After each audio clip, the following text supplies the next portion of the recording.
ከወደ አማራ ክልል አስደንጋጭ ዜና ተሰማ። በክልሉ ከግማሽ ሚሊዮን በላይ ሕፃናት ከትምህርት ቤት ጋር ተለያይተዋል ተብሏል። የተመዘገቡት 58.2% ናቸው። የሚያዋጣን ልማት ታስታውሳላችሁ። ግሪን ሌጋሲ ስንዴ የሚከናወናል። እዚህ ላይ ስለ ልማትና ብልጽግና ይወራል። በሌላ በኩል የሀገሪቱ ግማሽ አካል የሆነው ክልል አማራ ክልል በግጭት እየታመሰ ይገኛል። በዚህ ክልል መሰረታዊ አቅርቦቶች ተቋርጠዋል።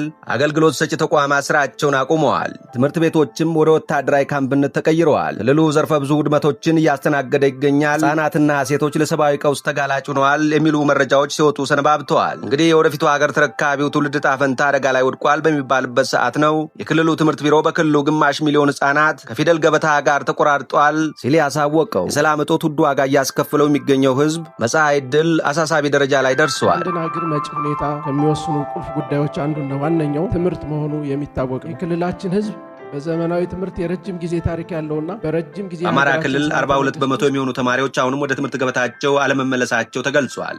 በአማራ ክልል በ2018 ትምህርት ዘመን ለመመዝገብ ከታቀዱ ተማሪዎች መካከል 42% የሚሆኑት በተለያዩ ምክንያቶች አሁንም ወደ ትምህርት ገበታቸው አለመመለሳቸውን የክልሉ ትምህርት ቢሮ አስታውቋል። የአማራ ክልል ምክር ቤት 6ኛ ዙር 5ኛ ዓመት የሥራ ዘመን 11ኛ መደበኛ ጉባኤውን በባህር ዳር ከተማ እያካሄደ ነው። የክልሉ ትምህርት ቢሮ ኃላፊ አቶ ጥላሁን ወርቅነህ የ5 ወራት የሥራ አፈጻጸም ለምክር ቤቱ ባቀረቡበት ወቅት እንደገለጹት በበጀት ዓመቱ 7,445,545 ተማሪዎችን ለመመዝገብ ታቅዶ በትምህርት ገበታ ላይ የሚገኙት 4,306,273 ተማሪዎች ብቻ ናቸው ተብሏል። ይህም በመቶኛ ሲሰላ 58 በመቶ መሆኑ ነው። የተማሪዎች ምዝገባ ካለፈው ዓመት ጋር ሲነጻጸር መሻሻል የታየበት ቢሆንም ከግማሽ ሚሊዮን በላይ የሚሆኑ ተማሪዎች አሁንም ከትምህርት ገበታቸው ውጭ መሆናቸው እጅግ አሳሳቢ መሆኑን ኃላፊው ገልጸዋል። ለዚህም ዋነኛ መንስኤው በክልሉ ያለው የጸጥታ ችግር መሆኑን ጠቁመው ሕፃናት ዕጣ ፈንታ አደጋ ላይ እንዳይወድቅ የምክር ቤቱ አባላት ለሰላም መስፈንና ለትምህርት ሂደቱ መቃናት ልዩ ትኩረት እንዲሰጡ ጥሪ አቅርበዋል።